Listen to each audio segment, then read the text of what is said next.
ஓம் சாந்தி. Ramar fail ஆயிட்டாரு, அதனால் அவர் கையில் வில்லும் அம்பும் கொடுக்கப்பட்டுள்ளது அப்படிங்கிற மகா வாக்கியங்கள் சில முரளிகளில் இருக்குது. ராமர் யார் அப்படின்னு கேட்டால், ஒரு சிலர் சிவபாபா தான் ராமர் அப்படின்னு சொல்லுவாங்க. ஒரு சிலர் இல்லை, திரேதாயுகத்தில் முதல் ராமராக பிரம்மா பாபா தான் வராரு, அதனால் அவர் தான் ராமர்னு சொல்லுவாங்க. ஆனால் இந்த ராம் ஃபெயில் ஆயிட்டாரு அப்படிங்கிற விஷயம் சிவபாபா அவர்களுக்கோ பிரம்மா பாபா அவர்களுக்கோ பொருந்தாது. சேவக்ராம் அவர்களுக்கு தான் இந்த வாக்கியம் பொருந்தது. ஏன்னா யஜ்ஞத்துடைய ஆதியில் முழுமையான ஞானம் கிடைக்கல, அதாவது முழுமையான ஞானம் வெளிவரலை. அதனால் சேவக்ராம் அவர்களுக்கு தன்னுடைய சங்கம யுக சத்யுக பாகம் பற்றிய புரிதல் அந்த நேரத்தில் இல்லை. அதாவது ஞானத்துடைய முழு டோஸானது அவருடைய புத்திக்கு கிடைக்கல. பிரம்மா பாபா அவர்கள் சரீரத்தில் சிவபாபா அவர்கள் பிரவேசம் செஞ்சு தாய் பார்ட்டு செஞ்சார். சேவக்ராம் அவர்கள் மூலமாக சிவத்தந்தை செய்ததோ தந்தை பார்ட்டு.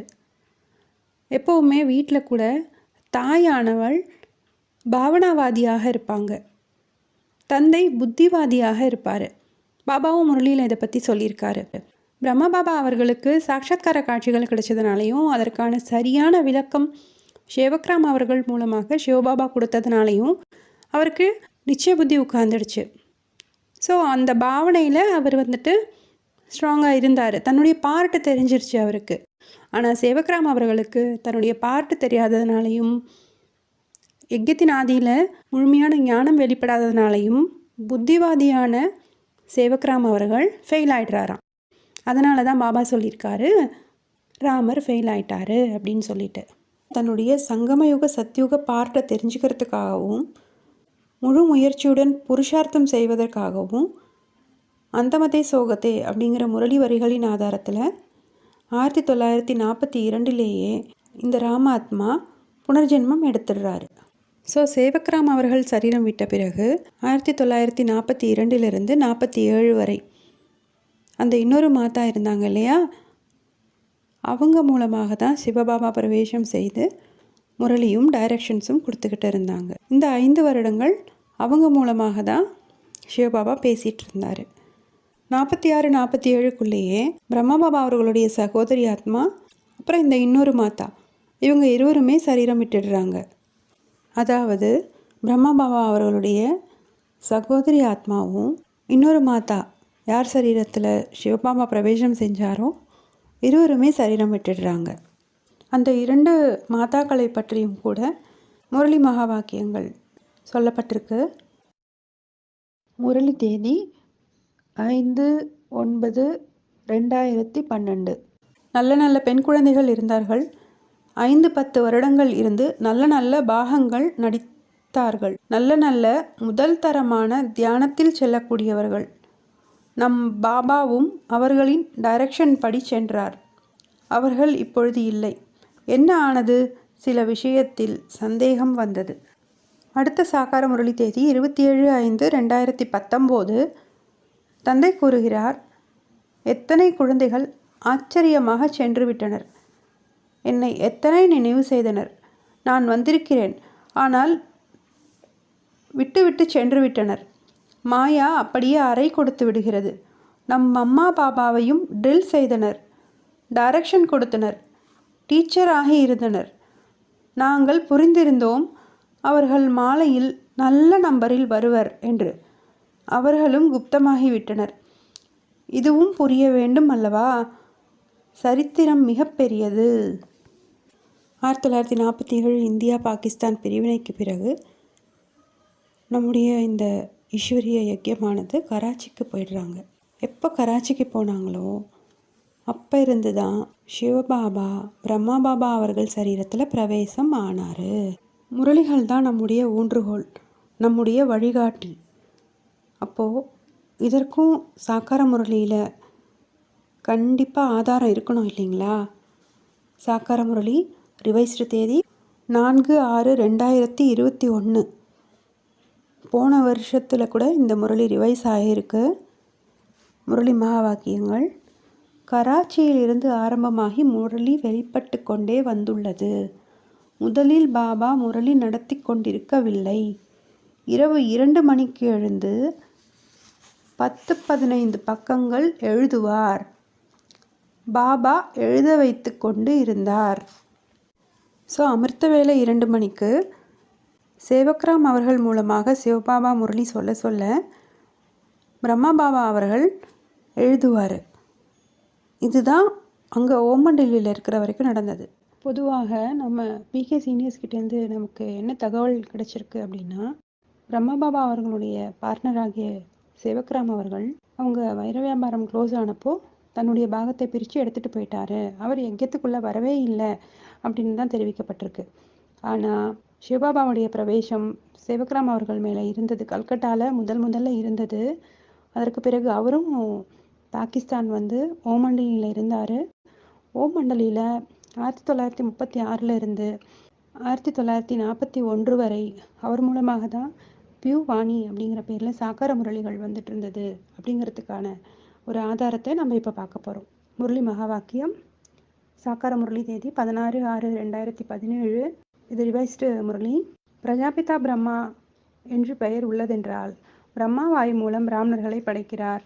பிரம்மாவுடைய தந்தை சிவபாபா, அதாவது ஈஸ்வரிய குலம். எவ்வாறு கிருபாலனி குலம் தாஸ்வானி குலம் இருக்கிறதோ அதே போல இந்த சமயம் நீங்கள் அனைவரும் ஈஸ்வரிய குலம்.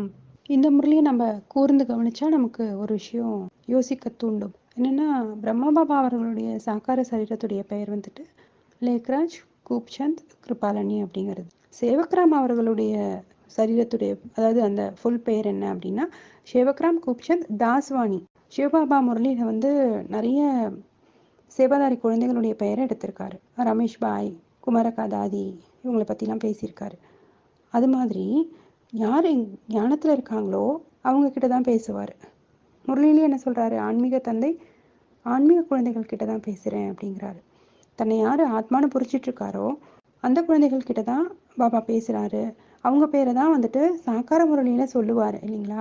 பிரம்மா பாபா மூலமாக வந்த சாக்கார முரளியில் தாஸ்வானி குலம் அப்படின்னு சொல்லிட்டு சேவக்ராம் அவர்களுடைய ஃபேமிலி நேம், சேவக்ராம் அவர்களுடைய சர்நேம் வந்திருக்கு அப்படின்னா, அப்போ அவர் ஞானத்தில் வராமல் அவர் பாபா குழந்தையாகாமல் அவர் பேரை எதுக்குங்க சிவபாபா யூஸ் பண்ணணும் இல்லைங்களா. இந்த விஷயத்தை ஸ்ட்ராங்காக ப்ரூவ் பண்ணுறது மாதிரியே இன்னொரு முரளி பாயிண்ட்டும் இருக்குது.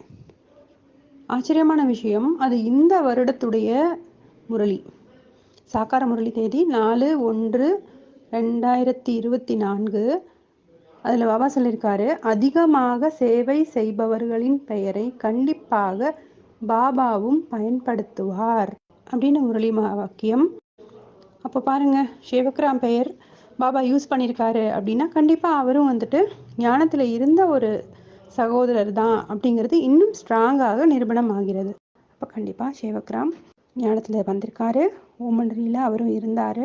அவரும் பாபா குழந்தை தான் அப்படிங்கிறது இங்கே நிரூபணமாகிறது நடந்தது.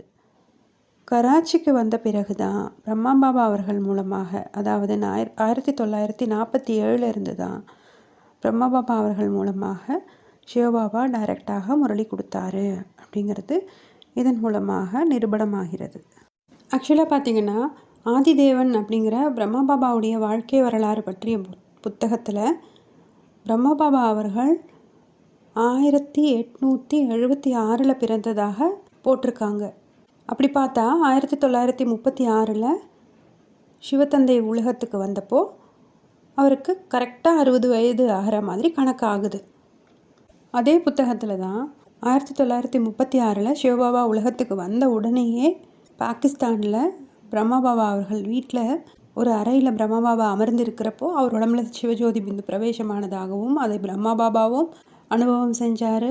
அந்த பிரவேசத்தை அவர்களுடைய மருமகளும் நேராக பார்த்தாங்க அப்படின்னெல்லாம் போட்டிருக்கு. உண்மையிலேயே பிரம்மா பாபா அவர்கள் பிறந்த வருடம் 1884. மேலும் 1936 அவருக்கு 52 வயது தான் ஆகியிருந்தது. பாருங்கள், பிரம்மா பாபா அவர்களுடைய பிறப்புச் சான்றிதழ், பர்த் சர்டிஃபிகேட், அதில் பார்த்திங்கன்னாக்கா அவருடைய பெயர், அவருடைய தந்தை பெயர்லாம் போட்டிருக்கு. 15 டிசம்பர் 1884 அப்படின்னு டேட் ஆஃப் பர்த் போட்டிருக்கு. பாகிஸ்தானில் உள்ளூர் municipal corporation administrator city Hyderabad, அதாவது சிந்து ஹைதராபாத், அவருடைய சீலோட சைனோட பர்த் சர்டிஃபிகேட் இருக்குது. இதன் மூலமாக 1936 அவருக்கு 60 வயது ஆகலை. 1947-48 எப்போ சிவபாபா அவர் உடம்புல பிரவேசம் ஆனாரோ அப்போ தான் அவருக்கு ஒரு 63-64 வயசு, 60 வயதுக்கு மேலே ஆனது அப்படிங்கிறது நிரூபணமாகிறது. சில இணையதளங்களில் கூட பிரம்மா பாபாவுடைய வயதுக்கான ப்ரூஃபும், சிவபாபா 1947க்கு மேலே தான் அவர் சரீரத்தில் பிரவேசமானார் அப்படிங்கிற தகவலும் கூட நமக்கு கிடைக்கிறது.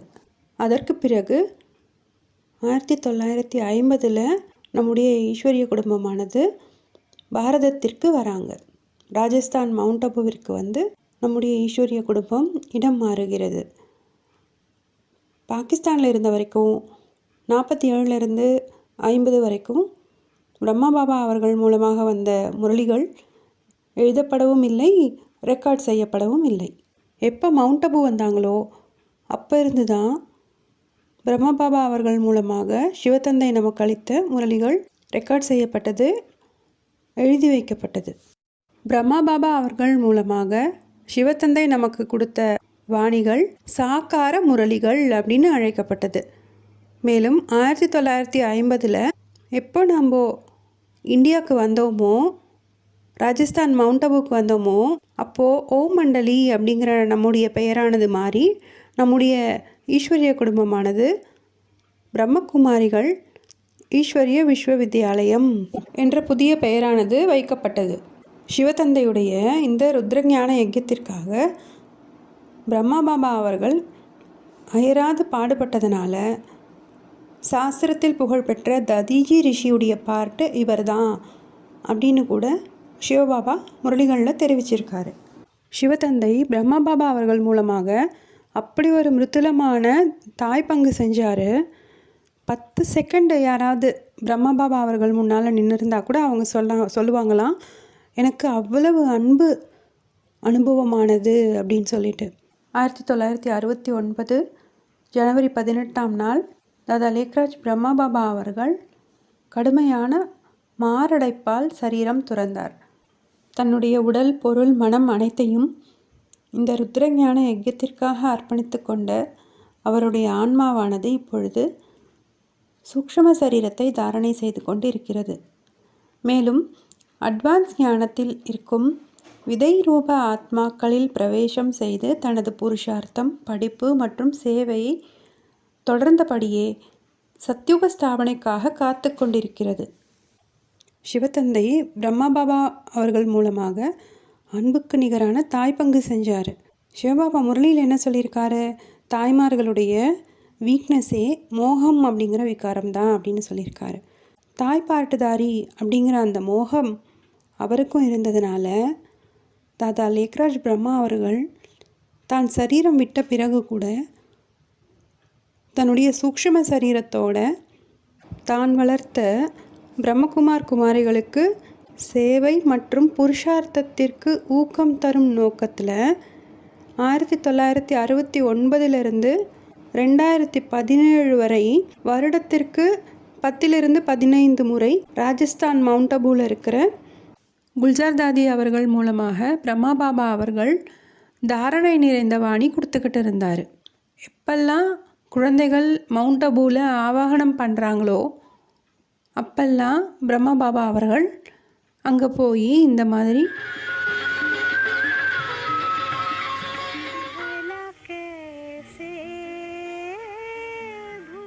தாதி அவர்கள் சரீரத்தில் பிரவேசம் செய்து பேசுவது வழக்கமாக இருந்தது.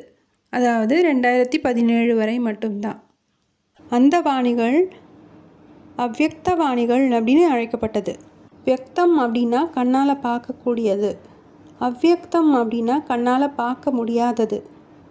கண்ணால் பார்க்க முடியாத சூக்ஷ்ம சரீரத்தில் வந்து பிரம்மா பாபா அவர்கள் குல்ஜார் தாதி உடம்புல சரீரத்தில் பிரவேசம் செய்து வாணிகள் கொடுத்ததுனால அவை அவ்யக்த வாணிகள் அப்படின்னு அழைக்கப்படுகிறது. சாக்கார முரளிகளில் 3 காலங்களுடைய ஞானம் இருக்கும். மேலும் நமக்கு சிவபாபா கொடுத்துருக்கிற லட்சியம் வந்துட்டு நரனிலிருந்து நாராயணன் ஆவது. அந்த லட்சியத்தை அடைவதற்கான உயர்ந்த புருஷார்த்தத்திற்கான ஞானம் அதில் இருக்கும். ஆனால் அவ்யக்தவாணிகளில் சேவை மற்றும் தாரணை பற்றிய வழிகாட்டுதல்கள் தான் நமக்கு கிடைக்குது. ஏன்னா அது தாரணாவாதியான தர்மராஜ் பிரம்மா பாபா அவர்களுடைய வாணிகள். குல்ஜாதாதி அவர்கள் சரீரத்தில் சிவன் சுப்ரீம் சோல் அவர்கள் எப்பொழுதுமே வந்தது கிடையாது. இதுதான் உண்மை. ஸோ அவ்யக்தவாணிகளில் 3 காலங்களுடைய ஞானம் இருக்காது. மேலும் என்னை நினைவு செய்யுங்க அப்படின்னு அவ்யக்தவாணியில் வரவே வராது. சிவத்தந்தையை நினைவு செய்யுங்க, பாப்தாதாவை வெளிப்படுத்துங்க, இந்த மாதிரியான வாக்கியங்கள் தான் அவ்யக்தவாணியில் பார்க்க முடியும். 1951 1969 வரை 18 வருடங்கள் பிரம்மா பாபா அவர்கள் மூலமாக சிவபாபா நமக்கு முரளி கொடுத்தாரு. அந்த 18 வருட முரளிகளில் வெறும் 5 வருட முரளிகள் தான் நம்ம கையில் இருக்குது. அந்த 5 வருட முரளிகளும் கூட நம்மக்கிட்ட முழுமையாக இல்லை. நம்ம வெப்சைட்லேயே பார்த்தோன்னா வெறும் 600லேருந்து 700 முரளிகளுக்கு உள்ளே தான் போட்டிருக்காங்க. அந்த 600-700 முரளிகளை தான் நம்ம 5 வருடங்களுக்கு ஒரு முறை இப்போ ரிவைஸ் செஞ்சு படிச்சுக்கிட்டு இருக்கோம். சங்கமயுக பிராமணர்கள் இந்த கலியுக கரையிலிருந்து சத்தியுக கரைக்கு போகணும் அப்படின்னா இந்த விஷய வைத்தர்ணிய நதியை கடக்கணும். அதற்கு நமக்கு வழிகாட்டியாக ஊன்றுகோலாக இருப்பதே சிவபாபா நமக்கு கொடுத்த முரளிகள் தான். அந்த முரளிகளை நம்முடைய மூத்த சகோதரர்கள் சகோதரிகள் தினமும் வகுப்பில் படித்து அவங்களுக்கு புலப்பட்ட வழியில் நமக்கு விளக்கங்கள் கொடுக்குறாங்க. ஆனால் சிவபாபாவே வந்து அதனுடைய ஆழமான ரகசியங்களை புரிய வச்சாதான் நமக்கு உண்மையிலேயே இந்த விஷய வைத்தர்ணிய நதியை கடப்பதற்கான வழியானது முழுமையாக தெரியும். சாக்கார முரளியில் இருக்கிற ஆழமான ரகசியங்கள் புரிஞ்சாதானே நம்ம உயர்ந்த லட்சியத்தை அடையிறதற்கான உயர்ந்த புருஷார்த்தம் செய்ய முடியும் இல்லைங்களா? அப்போ கண்டிப்பாக பிரம்மா பாபா அவர்கள் சரீரம் விட்ட பிறகும் கூட சிவபாபா சாக்காரத்தில் வந்து நமக்கு மீண்டும் சாக்கார முரளி கொடுக்கணும் இல்லைங்களா? ஏன்னா பிரம்மா பாபா அவர்கள் சரீரம் விட்டதுனால சிவபாபா தான் வந்த காரியத்தை பாதியில் விட்டுட்டு மேலே போயிட மாட்டார் இல்லைங்களா?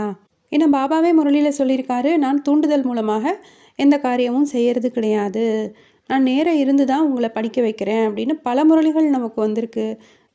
அது போன்ற ஒரு முரளியை நம்ம இப்போது ஆதாரமாக பார்க்கலாம். சாக்கார முரளி தேதி 1/8/2018. இது ஒரு கேள்வி பதிலாக அமைஞ்சிருக்கு. கேள்வி: பாபா சர்வ சக்திவானாக இருந்தாலும் அனைத்து காரியங்களையும் ஏன் தூண்டுதல் மூலமாக செய்வதில்லை? பதில்: பாபா கூறுகின்றார், நான் ஞானக்கடலாக இருக்கிறேன். நான் ஞானம் கூறுவதற்காகவே வரவேண்டியதாக உள்ளது. கல்லூரியில் விரிவுரையாளர் வீட்டிலேயே இருந்தால் எப்படி பாடம் கற்றுத்தர முடியும்? நான் குழந்தைகளுக்கு பாடத்தினை கற்றுக் கொடுத்து தகுதியானவராக ஆக்க வேண்டும். சொர்க்கத்தின் ஆசீனை கொடுக்க வேண்டும். அதனால் உடலை ஆதாரமாக எடுத்து வருகின்றேன். இதில் குழந்தைகளுக்கு சிறிதும் சந்தேகம் வரக்கூடாது. அடுத்த முரளி ஆதாரம் ரிவைஸ்டு சாக்கார முரளி தேதி 9/9/2014. நான் வந்திருப்பதே குழந்தைகளுக்கு மந்திரம் சொல்லித் தருவதற்கு. அப்படி ஒன்றும் இல்லை, நான் மந்திரம் கொடுத்துவிட்டு சென்று விடுவேன் என்று. இல்லை, குழந்தைகளை எதுவரை திருந்தி இருக்கிறார்கள் என்று பார்க்க வேண்டி இருக்கிறது. பிறகு திருத்தி படிப்பு சொல்லிக் கொடுத்து கொண்டே இருக்கிறேன். ஞானம் கொடுத்து சென்று விட்டால் பிறகு ஞானசாகரம் என்று சொல்ல முடியாது. எவ்வளவு காலம் ஆகிவிட்டது, புரிய வைத்து கொண்டே இருக்கிறேன். அடுத்த சாக்கார முரளி தேதி 29/12/2020. ரதமின்றி பதித்தர்களை பாவனமாக்க முடியாது. அடுத்த மகா வாக்கியம் சாக்கார முரளி ரிவைஸ்டு தேதி 26/2/1996. பிராமணிகள் எல்லோருக்கும் ஆதாரம் முரளி மேல் இருக்கிறது. உங்களுக்கு முரளி கிடைக்கவில்லை என்றால் ஸ்ரீமத் எங்கிருந்து கொண்டு வர முடியும்? அடுத்த முரளி மகா வாக்கியம். சாக்கார முரளி, ரிவைஸ்டு தேதி 21/9/2022. நான் சாக்காரம் இல்லாமல் எப்படி புரிய வைப்பேன் என்று பாபா கூறுகிறார். இதில் பிரேரணையின் விஷயம் எதுவும் இல்லை. நான் டீச்சர் வடிவில் அமர்கிறேன். ஏழைகளுக்காக பாடுபடுகிறேன். ஏழைகளுக்குத்தான் தானம் செய்ய வேண்டும். எந்த ஒரு விஷயம் புரியவில்லை என்றாலும் சொல்லுங்கள். சரி, பாபாவிடம் கேட்டு சொல்வோம். ஏனென்றால் இன்னும் நிறைய ஞானம் இருக்கிறது. அடுத்த மகா வாக்கியம். இது ஒரு கேள்வி பதிலாக வந்திருக்கு. கேள்வி: எந்த குழந்தைகளுக்கு முரளி மீது முழு கவனம் இருக்கிறதோ அவர்களது அடையாளம் என்னவாக இருக்கும்?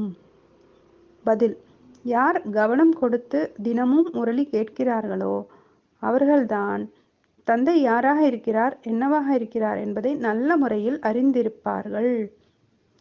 ஏனெனில் நான் யாராக இருக்கிறேன், எப்படி இருக்கிறேன் என்று என்னை கோடியில் ஒருவர்தான் அடையாளம் கண்டு கொள்கிறார்கள் என்பது தந்தையின் மகா வாக்கியமாகும். முரளி தேதி 29/9/2022. இதில் ஒரு ஆழமான விஷயத்தை நம்ம கவனிக்கணும். கோடியில் ஒருவர் தான் அடையாளம் கண்டு கொள்கிறார் அப்படின்னு சொல்லியிருக்காரு பாபா. அது வெளி உலகத்தில் இருக்கிறவங்கள சொல்லலை. பாபா ஒவ்வொரு முரளிலையும் என்ன சொல்கிறாரு? ஆன்மீக தந்தை ஆன்மீக குழந்தைகள் கிட்ட தான் பேசுகிறேன் அப்படின்னு சொல்கிறாரு. அப்போ அவர் நம்ம கிட்ட, அதாவது சங்கமயுக பிராமணர்கள் கிட்ட தான் பேசுகிறாரு. அப்போ சங்கமயுக பிராமணர்கள்லையும் கோடியில் ஒருவர் தான் சிவபாபாவை முழுமையாக புரிஞ்சிக்கிறாங்க அப்படின்னு சிவபாபாவே சொல்லியிருக்காரு. ஸோ நான் ஒரு முறை தான் வருகிறேன். ஸ்தாபனை செய்துவிட்டு குழந்தைகளாகிய உங்களையும் என்னுடன் அழைத்து தான் செல்கிறேன் அப்படிங்கிற மகா வாக்கியங்கள் பொய்யாகலை. சங்கமயுகம் 100 வருடங்களும் சிவபாபா பூமியில் ஒரு சாக்கார சரீரத்தில் தன்னுடைய பார்ட்டை செய்து கொண்டே தான் இருக்கிறார், செய்து கொண்டு தான் இருப்பார் கடைசி வரை அப்படிங்கிறது உறுதியாகிறது. மேலும் இதைவிட ரொம்ப முக்கியமான விஷயம், மவுண்ட் அபுவிலிருந்து அபுரோடு வரைக்கும் சிவத்தந்தையை பார்ப்பதற்கு உலகத்தில் இருக்கிற மனிதர்கள் வரிசையில் நிற்பாங்க அப்படின்னு சொல்லப்பட்டிருக்கு. மேலும் 750 கோடி ஆத்மாக்களும் என் தந்தை வந்து விட்டார் அப்படின்னு சிவத்தந்தை வந்ததை புரிஞ்சுக்கிட்டு அவருடைய காட்சியை பார்த்துட்டு தான், அதாவது நேர்லேயோ இன்டர்நெட் மூலமாகவோ டிவி மூலமாகவோ ரேடியோ மூலமாகவோ கேட்டுட்டு பார்த்துட்டு தான் சரீரம் விட்டு பரிணாமம் போவாங்க அப்படின்னு முரளி மகா வாக்கியங்கள் சொல்லுது. பிரம்மம் வாக்கியம் ஜனார்த்தனம் அப்படின்னு சொல்லப்படுது. அதாவது பிரம்மா பாபா அவர்கள் மூலமாக சிவபாபா நமக்கு கொடுத்த முரளி மகா வாக்கியங்கள் அனைத்துமே கல்வெட்டுகளில் பொறிக்கப்பட்டது மாதிரி காலத்தால் அழியாதது, 3 காலத்திற்குமே பொருந்தக்கூடியது அப்படின்னு சொல்லப்பட்டிருக்கு. அந்த மகத்துவமான முரளி மகா வாக்கியங்களை தான் நான் உங்கள் முன்னால் வைக்கிறேன். இந்த பதிவுகளில் கொடுக்குற முரளி மகா வாக்கியங்கள் அனைத்துமே பிரம்மா பாபா அவர்களின் சாக்கார சரீரத்தின் மூலமாக சிவத்தந்தை கொடுத்த மகா வாக்கியங்கள் தான்.